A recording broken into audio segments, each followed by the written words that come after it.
بسم الله الرحمن الرحيم. في القرآن الكريم: يا أيها الذين آمنوا اتقوا الله حق تقاته ولا تموتن إلا وأنتم مسلمون. وقال عز وجل: يا أيها الذين آمنوا اتقوا الله وقولوا قولا سديدا يصلح لكم أعمالكم ويغفر لكم ذنوبكم ومن يطع الله ورسوله فقد فاز فوزا عظيما. أما بعد، فإن أحسن الكلام كلام الله وخير الهدى هدى محمد صلى الله عليه وسلم وشر الأمور محدثاتها فإن كل محدثة بدعة وكل بدعة ضلالة وكل ضلالة في النار. Para hadirin, para santri Pondok Pesantren Anas bin Malik dan kaum muslimin yang mendengarkan, marilah kita sama-sama bersyukur kepada Allah Subhanahu wa ta'ala atas segala nikmatnya. Allah berikan kepada kita nikmat kesehatan, nikmat penglihatan, nikmat pendengaran, dan nikmat-nikmat yang lainnya. Semoga Allah Subhanahu wa ta'ala menjadikan kita hamba-hambanya yang bersyukur kepadanya. Salawat serta salam semoga tercurahkan kepada baginda Rasulullah sallallahu alaihi wasallam, kepada para sahabat dan keluarganya, dan orang-orang yang mengikuti beliau sampai hari kiamat. Kaum muslimin rahimani wa rahimakumullah, kembali kita melanjutkan bacaan kita dari kitab Syarhud Durus Al-Muhimmah Li'ammatil Ummah, yaitu penjelasan dari pelajaran-pelajaran penting yang harus diketahui oleh umat secara umum. Pada kesempatan yang berbahagia ini, kita akan masuk ke pelajaran yang kedua, yaitu Ad-Darsus Tsani Arkanul Islam. Pelajaran yang kedua yaitu tentang rukun-rukun Islam. Pelajaran yang pertama, kita sudah mengambil tafsir dari surah-surat pendek, yaitu dari surah Az-Zalzalah sampai dengan surah An-Nas. Pada kesempatan yang berbahagia ini kita masuk ke pelajaran yang kedua, yaitu Arkanul Islam, yaitu tentang rukun-rukun Islam. Qala al-muallif rahimahullahu ta'ala: Al-Islamu lahu arkanun la yaqumu illa 'alaiha. Islam itu memiliki rukun-rukun, memiliki tiang-tiang, yang mana Islam itu tidak akan berdiri tegak kecuali dengannya, kecuali dengan tiang-tiang tersebut. Pada mara balik, lamun dek narak tiangnya, lamun tidak ada penyanggahnya, maka dia tidak bisa berdiri. Maka begitu juga Islam memiliki rukun-rukun, memiliki tiang-tiang yang dia tidak bisa berdiri kecuali dengannya. Warruknu, dan rukun artinya adalah huwa janibus syai'il aqwa alladzi la yaqumu syai'u illa 'alaihi, yaitu bagian sesuatu yang paling kuat, yang mana sesuatu itu tidak akan bisa berdiri kecuali dengan dia. Andaikan tiang-tiang masjid ini robohan, andai ada bau kuat. Apa namanya bangunan masjid ini? Wa mathalu arkanil Islam mathalul a'midati fil bunyan. Rukun-rukun Islam itu bagaikan tiang-tiang yang ada pada bangunan. Sebagaimana yang dikatakan oleh seorang penyair, dia mengatakan apa? Wal baitu la yubtana illa bi a'midatin. Dan sebuah rumah itu tidak bisa dibangun kecuali dengan adanya tiang-tiang. Wala imada idza lam tursa autadu. Dan tidak akan ada tiang jikalau tidak dikuatkan dengan paku-paku. Ya, maka harus narak tiangna balinu ampuna kuat. Islam juga ada tiang-tiangnya, yang mana Islam itu akan kokoh, akan kuat keislaman seseorang apabila rukun-rukun itu ada padanya. Fa arkanul Islam da'aimuhu wa a'midatuhu, maka rukun-rukun Islam itu penyanggahnya. Si nyanggana ndak nak becat roboh. Nah, rukun Islam ada 5. Sudah kita hafal hadisnya dalam hadis Arba'in Nawawi atau Al-Arba'in An-Nawawi. Ketika malaikat Jibril bertanya kepada Nabi Muhammad sallallahu alaihi wasallam. Sudah kita hafal kebanyakan. Andaikan salah satu rukunnya saja sudah jatuh, roboh, ya, maka keislamannya pun tidak kuat. Bangunan itu tidak akan kuat. Wal Islam. Nah, apa makna Islam ni? Nah, apa agama anda? Alhamdulillah Islam. Apa makna Islam? Lain dengan lahir ke Islam. Tahukah kita maknanya? Huwal istislamu lillahi tabaraka wa ta'ala bitauhid, yaitu berserah diri kepada Allah dengan apa? Dengan tauhid. Kita nyerahkan diri toh pasrah hanya kepada Allah Subhanahu wa taala dengan kita mentauhidkan Allah Subhanahu wa taala. Ya. Hidup kita tanpa Allah di neraka kenana, tidak ada apa-apanya. Allah yang menciptakan kita. Di saat kita berada di perut ibu kita, Allah memberikan rezeki kepada kita. Di saat kita lahir, Allah mudahkan untuk kita. Beng minta rezeki padahal dia teman tahu minta apa-apa. Allah kasih rezeki. Ya. Tujuan hidup kita di dunia ini, wa ma khalaqtul jinna wal insa illa liya'budun. Tidaklah aku ciptakan jin dan manusia kecuali untuk beribadah padaku. Maka ini Islam inilah muntawah mengatakan kita ini sudah Islam, anak ini Muslim, berarti harus terpasrah, harus kita berserah diri kepada Allah Subhanahu wa taala.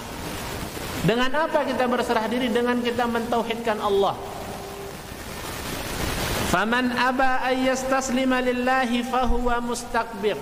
Barang siapa yang enggan, tidak mau, tidak memilih berserah diri kepada Allah, maka dia orang yang sombong. Wa man istaslama lillahi azza wa jalla wa li ghairihi fahuwa musyrikun. Dan barang siapa yang berserah diri kepada Allah dan selain Allah, maka dia adalah orang yang musyrik. Jadi Islam ini adalah murni untuk Allah. Kita berserah diri kepada Allah dengan mentauhidkannya. Ada 2 lawannya, ada 2 musuhnya, yaitu pertama sombong, yang kedua adalah syirik. Kalau dia tidak menerima Islam, tidak berserah diri kepada Allah, berarti dia itu mustakbir. Ya. Kalau dia berserah diri kepada Allah dan selain Allah, maka dia disebut musyrik. Dan dua-duanya memiliki ancaman. Allah Subhanahu wa taala berfirman, innal ladzina yastakbiruna an ibadati sayadkhuluna jahannama dakhirin. Sesungguhnya orang-orang yang sombong dari beribadah kepadaku, mereka akan masuk ke dalam neraka jahanam dakhirin, dengan hina dan dina. Arah ancaman dalam mana sombong. Makanya di antara makna sombong itu apa? Batarul haqq, menolak kebenaran. Islam datang kepadanya tidak mau diterima. Diajak kepada kebenaran, kemurnian agama Islam dia memilih. Berarti itu apa? Sombong. Kalau dia berserah diri kepada Allah dan selain Allah, maka dia disebut apa? Musyrik. Dan ancaman syirik ini sudah kita tahu. Wa may yusyrik billahi faqad dhalla dhalalan ba'ida. Dan barang siapa yang berbuat syirik kepada Allah, maka dia telah sesat dengan kesesatan yang sangat jauh.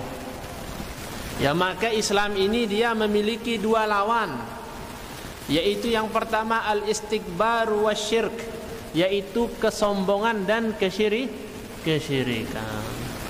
Semoga Allah jadikan kita orang-orang yang berserah diri kepadanya dengan mentauhidkan. Nah, joang ta dengan dua sifat ini, dengan dua kriteria ini, yaitu sombong dan syirik. Wal Islamu yaqumu ala arkanin khamsah, dan agama Islam dibangun di atas 5 perkara.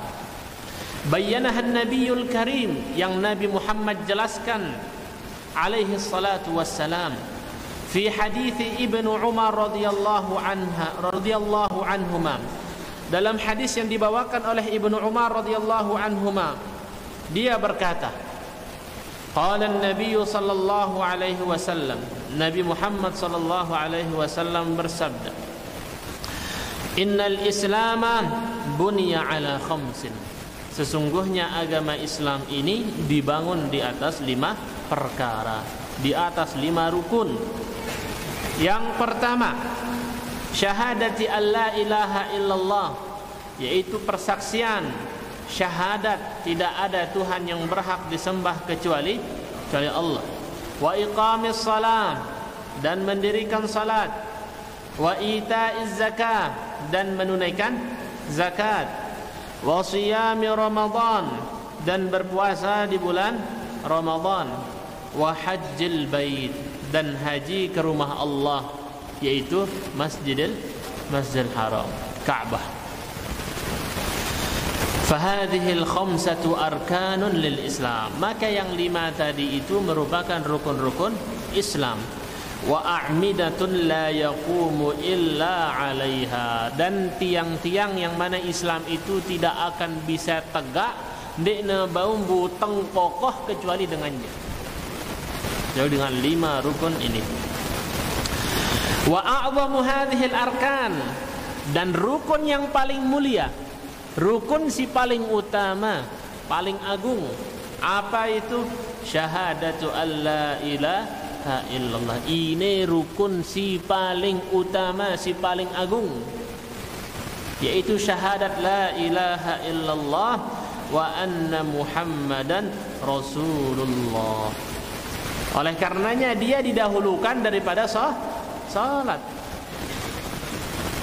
Ini rukun yang pertama dan yang paling utama dan paling afdal, yaitu syahadat la ilaha illallah. Wa la ilaha illallah hiya a'zamul kalimati 'ala al-itlaq. Kalimat la ilaha illallah niki merupakan kalimat yang paling afdal, si paling utama secara mutlak. Secara umum ya kalimat si paling utama. Namun tahu ucapan kalimat la ilaha illallah dekne nyampe 5 detik. Kita memiliki waktu yang banyak, waktu yang luar biasa, luwih kosong dah. Andaikan setiap detik kita ingat la ilaha illallah, zikir la ilaha illallah, maka niki dia kalimat la ilaha illallah ini kalimat yang paling afdal secara itlaq. Wa hiya afdalul dzikir, dan zikir yang paling bagus. Yaqulu nabiyuna alaihi salatu wassalam, nabi kita bersabda, afdalul dzikri la ilaha illallah, sebaik-baik zikir adalah la ilaha illallah. Tapi salah dipahami sama sebagian orang. Baik, nanti akan disinggung di sini. Jadi kalimat la ilaha illallah ini bukan saja sekadar diucapkan, semangatnya doang la ilaha illallah, tetapi ucapan dan perbuatannya berselisih. Dekne pada ucapan barang apa yang dilaksanakan dan dilakukan. Nanti akan disinggung dalam kitab ini. Dan juga sabda Rasulullah sallallahu alaihi wasallam, khairud du'ai du'au yaumi Arafah, sebaik-baik doa adalah doa pada hari Arafah. sebagus-bagus doa kita panjatkan kepada Allah, yaitu doa yang dipanjatkan pada hari Arafah. Kapan itu hari Arafah? Tanggal berapa? Tanggal 9 dari bulan Zulhijjah. Disebut dengan Arafah, Yaumu Arafah, karena jamaah haji sedang wukuf di Arafah di tanggal 9 Zulhijjah. Dan wukuf di Arafah ini merupakan inti dari pelaksanaan ibadah haji. Nabi SAW bersabda, Al-Hajju Arafah, inti dari haji itu adalah wukuf di Arafah. Saking mulianya hari Arafah ini, orang yang tidak haji disuruh puasa. Dan pahalanya, keutamaannya nggak main-main. Bisa menghapuskan dosa 1 tahun yang lalu dan 1 tahun yang akan datang. Luar biasa hari Arafah ini. Makanya Nabi mengatakan apa? Khairud du'a yaum Arafah. Sebaik-baik doa yang dipanjatkan doa pada hari Arafah. Wa khairu ma qultu ana wan nabiyyuna min qabli. Dan sebaik-baik ucapan, sebaik-baik perkataan yang aku ucapkan dan nabi-nabi sebelumku, apa itu? La ilaha illallah wahdahu la syarikalah, lahul mulku wa lahul hamdu wa huwa ala kulli syai'in qadir.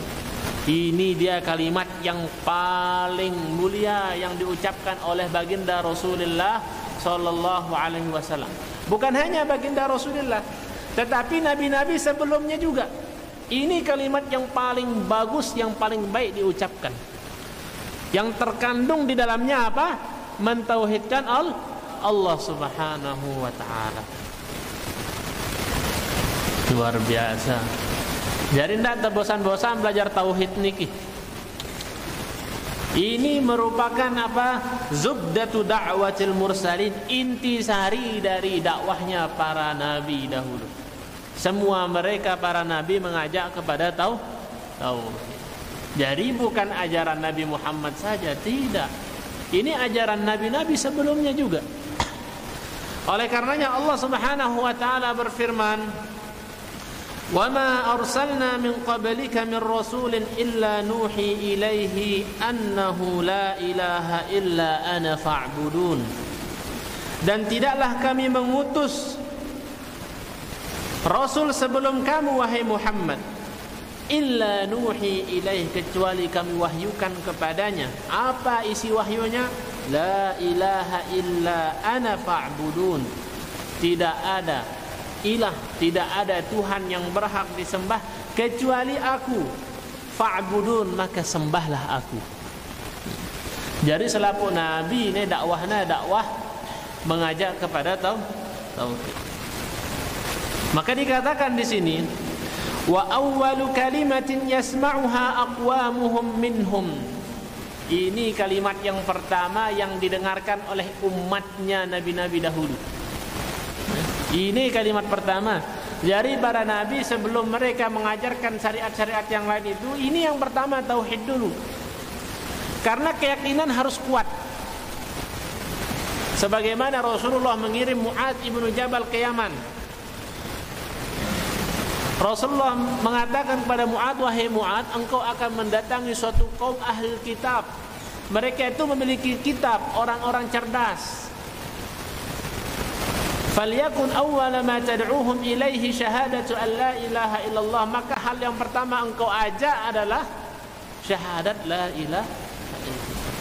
Kalau sudah kuat keyakinannya, sudah kuat hatinya, sudah kuat keimanannya kepada Allah, barulah datang syariat-syariat yang lain. Makanya tauhid kalau sudah kuat gampang tersadik dengan nasihat. Kalau tauhid seseorang sudah kuat, mudah dia menerima apa yang Allah sampaikan dalam Al-Quran. Mudah ia menerima apa yang disampaikan oleh Rasulullah SAW dalam hadis-hadisnya. Maka tauhid dulu si pertama.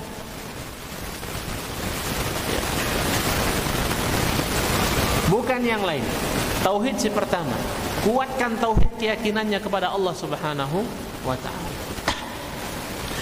Fa'awwalu ma yukhatibuna bihi, fa'awwalu ma yukhatibunahum bihi, u'budullaha ma lakum min ilahin ghairuh. Percakapan yang pertama yang diucapkan oleh nabi-nabi sebelumnya, apa yang diucapkan kepada kaumnya? U'budullah, sembahlah Allah. Ma lakum min ilahin ghairuh, kalian tidak memiliki ilah, tidak memiliki Tuhan kecuali Allah.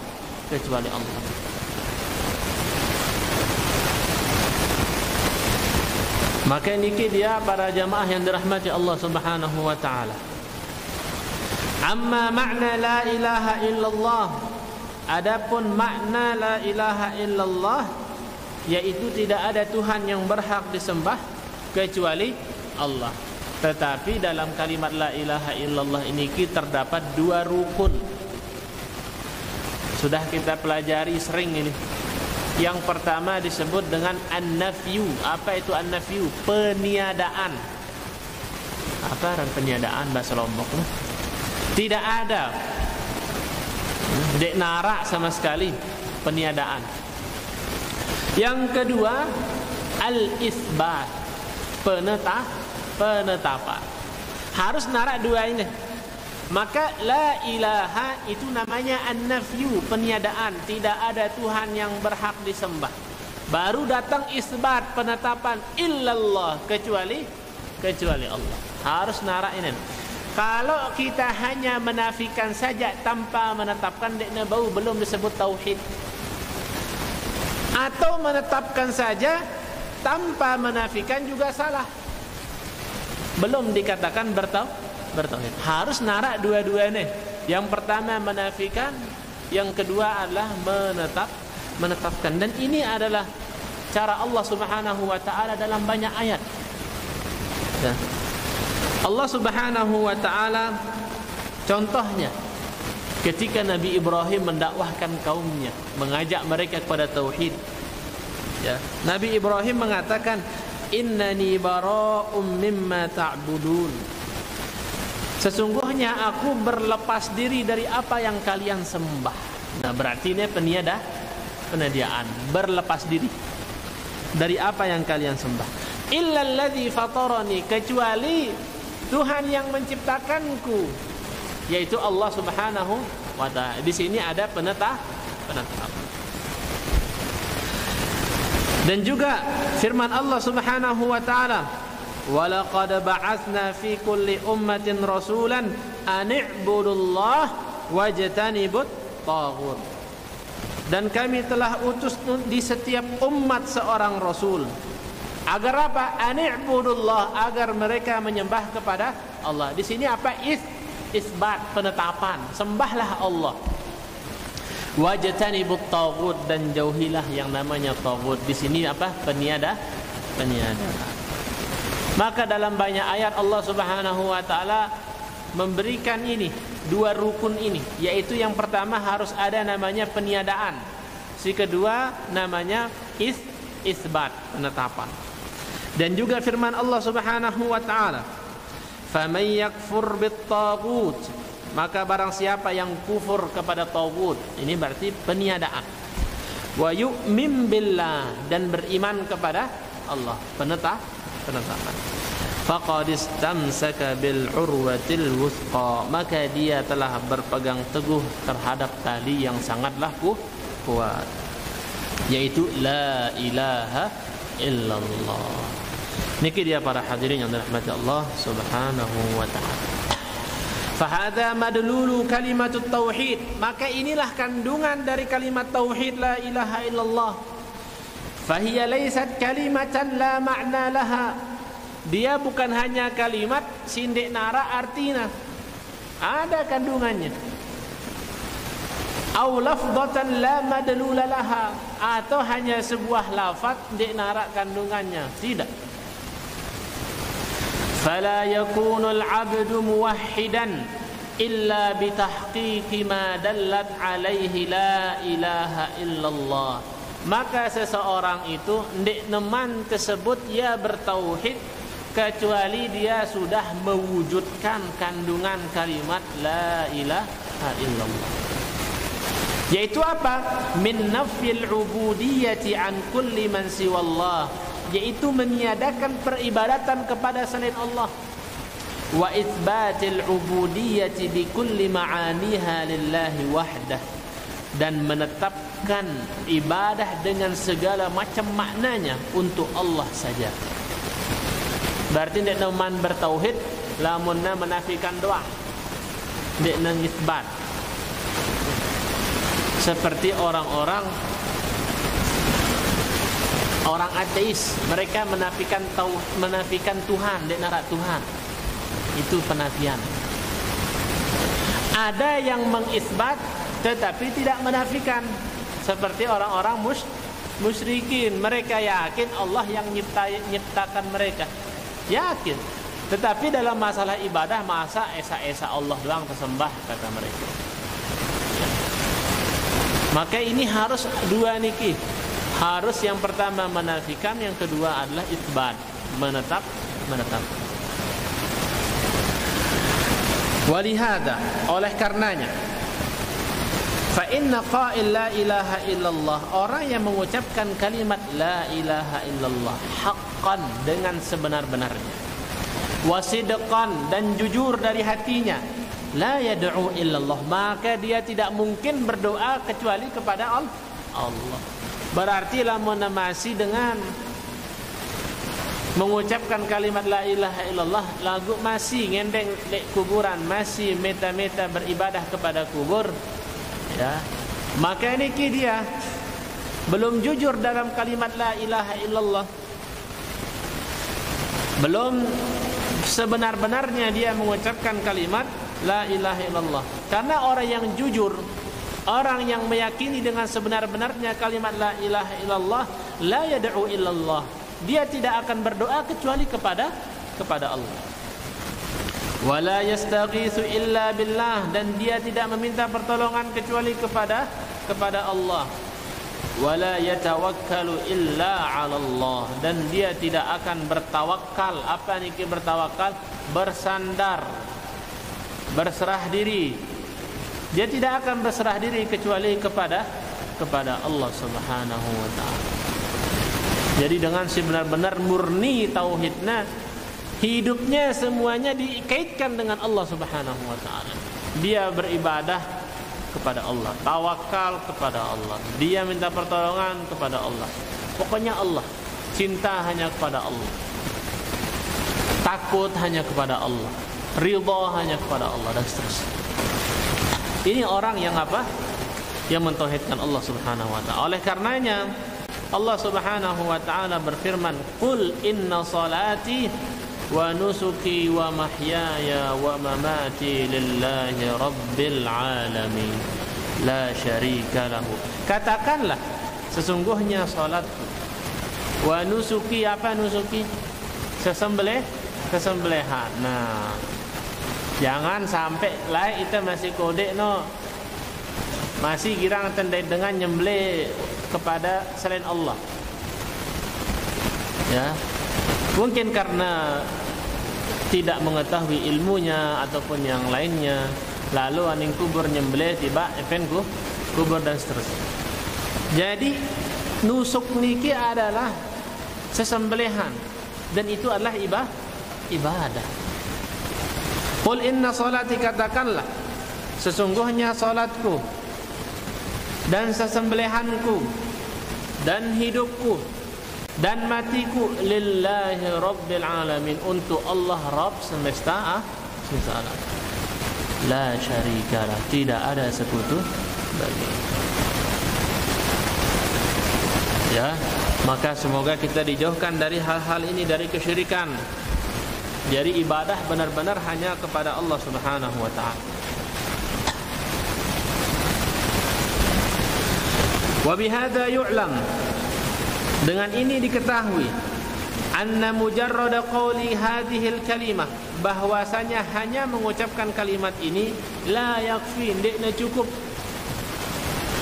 Bal la budda minal ilmi bima'naha, harus kita mengetahui artinya, wal fahmu limadluliha, dan faham atas kandungannya. Wala budda minat tahqiqi li ghayatiha wa maqsudiha, dan harus kita merealisasikan tujuan dari kalimat ini, Dan maksud dari tujuan ini harus kita wujudkan dia. Min ifradillahi subhanahu wa ta'ala bil wahdaniyah. Dengan apa? Menyembah atau mengesahkan Allah subhanahu wa ta'ala. Wa ikhlasid dini lahu, dan mengikhlaskan agama untuk Allah subhanahu wa ta'ala. Adapun orang yang mengucapkan la ilaha illallah thumma yanquduha bimaqalihi aw af'alihi, kemudian dia membatalkan kalimat itu dengan ucapan ataupun perbuatannya, seperti dia menyembah kepada Allah atau berdoa kepada selain Allah. Dia mengatakan madad ya fulan, pertolongan wahai fulan, yang mana pertolongan itu tidak ada yang bisa memberikan kecuali Allah. Atau dia mengatakan ana aidun bika ya fulan, aku meminta perlindungan kepadamu wahai fulan. Maka ini semuanya bertentangan dengan apa yang diucapkan dari kalimat la ilaha illallah. Dahulu orang-orang musyrikin, mereka kalau diajak mengucapkan kalimat la ilaha illallah, mereka enggak mau, ndak nemilih. Ya, tidak mau. Dikatakan di sini sebagaimana firman Allah Subhanahu wa taala, innahum kanu idza qila lahum la ilaha illallah yastakbirun. Sesungguhnya mereka apabila dikatakan kepada mereka la ilaha illallah, mereka sombong, tidak menerima. Dan mereka mengatakan apa? Wa yaquluna a inna latariku alihatina li sya'irin majnun. Dan mereka mengatakan, apakah kami akan meninggalkan sesembahan-sesembahan kami demi mengikuti seorang penyair yang gila? Nabi Muhammad dikatakan apa sama orang-orang musyrikin? Seorang penyair yang gila. Tidak mau mereka mengucapkan la ilaha illallah, karena mereka paham kalau sudah mengucap la ilaha illallah luwe konsekuensinya. Oh, berarti kalau saya mengucapkan la ilaha illallah ndik tiang kanggo nyembelih kecuali kepada Allah. Kalau saya sudah mengucapkan la ilaha illallah, tidak boleh saya berdoa kecuali kepada Allah. Karena mereka faham maknanya. Makanya kalau diajak ucapkan la ilaha illallah, ndik namanya tak mau. Mereka sombong, menolak. Haitsu fahimu annaha ta'ni tarkul alihah. Yang mana mereka faham maksudnya adalah meninggalkan sesembahan-sesembahan selain Allah. Walihada qalu, oleh karenanya mereka mengatakan orang-orang musyrikin, aja'alal alihata ilahan wahida inna hadza la syai'un ujab. Apakah Muhammad ini menjadikan sesembahan yang banyak menjadi satu sembahan saja? Luweknya Tuhan ini masa Nabi ajari saya doang, kata orang-orang musyrik. Apakah Muhammad menjadikan Tuhan-Tuhan ini jadi satu? Inna hadza la syai'un ujab. Sesungguhnya ini sesuatu yang sangat mengherankan. Mereka enggak mau, orang-orang musyrik. Ai amrun fi ghayatil ajab, ya ini perkara yang sangat-sangat mengherankan. Bahkan mereka itu saking enggak maunya mengucap la ilaha illallah, mereka itu saling mewasiati untuk sabar dalam kesirikan. La ilaha, saling nasihatin nih kata sabar dalam kesirikan ini. La ilaha illallah.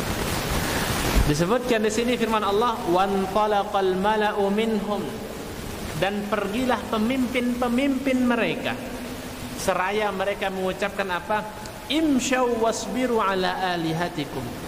Jalanlah kalian dan sabarlah terhadap Tuhan-Tuhan kalian. No, sabarlah. Suruh ni sabar nyembah Tuhan-Tuhan mereka. Inna hadza la syai'un yurad. Sesungguhnya inilah sesuatu yang dikehendaki. Dan mereka mengucapkan apa? In kada la yudilluna an alihatina laula an sabarna 'alaiha. Dalam surah Al-Furqan. Hampir-hampir Nabi Muhammad ini menyesatkan kami dari sesembahan-sesembahan kami. Jadi Nabi Muhammad mengajak tauhid dikatakan menyesat. Hampir-hampir Nabi Muhammad ini menyesatkan kami.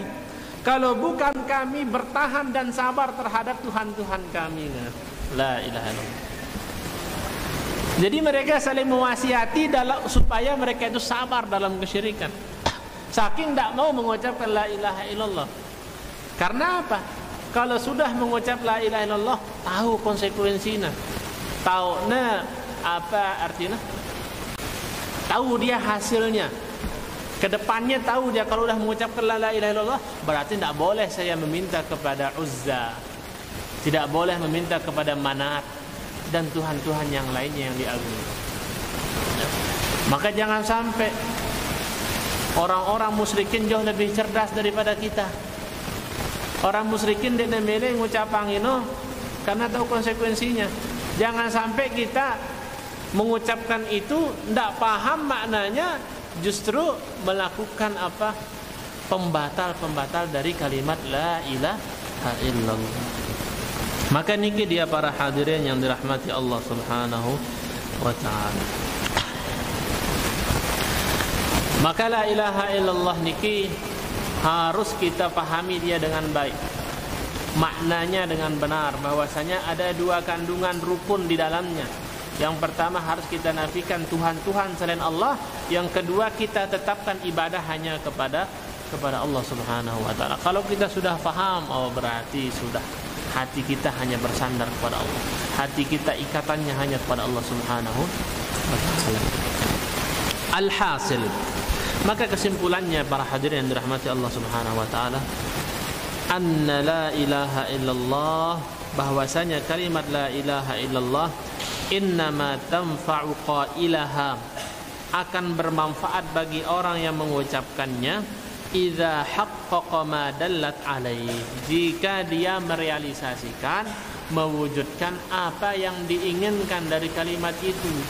Apa kandungan dari kalimat tersebut, baru dia bermanfaat. Jadi kalau cuma sekedar mengucapkan la ilaha illallah siu kali, tetapi perbuatannya bertolak belakang dengan kandungan la ilaha illallah, maka tidak ada gunanya. Kama qala Syekh, sebagaimana Syekh mengatakan, nafiyan jami'a ma yu'badu min dunillah, menafikan segala sesuatu yang disembah selain Allah, illallah, kecuali Allah, muthbitan al-ibadata lillahi wahdah, menetapkan ibadah hanya kepada Allah, tidak ada sekutu baginya. Ai fala yad'u illallah, yaitu dia tidak berdoa kecuali kepada Allah. Wala yastaghitsu illa billah, dan tidak istighatsah kecuali kepada Allah. Wala yatawakkalu illa 'ala Allah, dan tidak bertawakal kecuali kepada Allah. Wala yadhbahu illa Allah, dan tidak menyembelih kecuali kepada Allah. Wala yanduru illa lillah, dan tidak bernazar kecuali hanya untuk Allah. Apa nazar niki? Bernazar, ya, jika dia mendapatkan nikmat, kalau saya lulus dari pondok pesantren Anas bin Malik, saya akan puasa 3 hari. Nah, ini nazar. Apa hukum nazar? Hukum nazar, hukum asal nazar itu makruh, dibenci, hukum asalnya. Karena orang yang bernazar itu seakan-akan orang yang pelit, ya.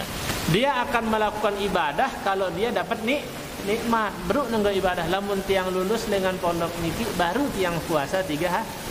Hukum asalnya dia dibenci. Tetapi kalau seseorang itu sudah kedung bernazar, maka wajib dia laksanakan, wajib dibayar. Ya. Suatu ketika Umar bin Khattab juga pernah bernazar. Dia datang kepada Nabi Muhammad SAW. Dia mengatakan, wahai Rasulullah, dulu di masa jahiliyah saya pernah bernazar untuk beriktikaf 1 malam di Masjidil Haram. Rasulullah SAW mengatakan, aufi binadzarik, laksanakanlah nazarmu itu, tebuslah nazarmu. Ya, hukum asalnya lamun bernazar niki makruh. Karena seorang yang bernazar itu seperti orang yang bakhil. Dia akan melaksanakan ibadah kalau dapat nikmat. Ya, tapi kalau sudah kedung bernazar, maka dia harus bayar dan harus laksanakan. Dan nazar itu hanya untuk Allah, tidak boleh bernazar kepada selain Allah, karena nazar itu adalah ibadah. Baik, niki dia para hadirin yang dirahmati Allah Subhanahu wa taala, yang dapat kita ambil pada kesempatan sore yang berbahagia ini. Yang benar semuanya datang dari Allah Subhanahu wa taala. Jika ada yang salah, niki datangnya dari kekurangan yang pribadi dan dari syaitan. Semoga bermanfaat. Subhanakallahumma wa bihamdika asyhadu an la ilaha illa anta astaghfiruka wa atubu ilaik. Wassalamualaikum warahmatullahi wabarakatuh.